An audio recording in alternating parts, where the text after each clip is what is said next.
around the kind of praxis orientation, that putting things into action, which is the hardest part possibly, is the key to it. So maybe we could explore that. I've really shifted my perceptions from seeing it as a kind of theoretical critique through to almost an ethical basis for action.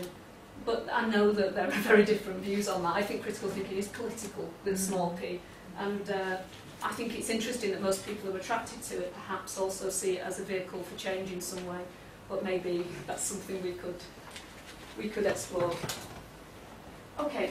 The final bit of that was that it's the how to teach it if you can in universities, and we have a seminar, don't we, coming up on the 4th of June, which is a critical thinking symposium, where we've invited Frank Furedi to come along to talk about his notions of critical thinking. Now, I don't particularly agree with what Frank Furedi says, but it's interesting that he thinks critical thinking can't be taught. So maybe we'll look at that, and maybe he's right, but we'll explore that.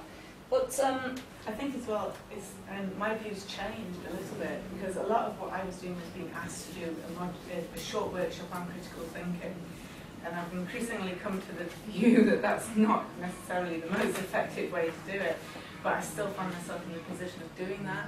So I think it's, we have critical thinking modules in various courses, and it's thinking about whether that modularized approach is the best way forward, and different ways in which it's being used. It's being used as diagnostic tools for pre-diagnosing students before they come in to see whether they have an aptitude for critical thinking.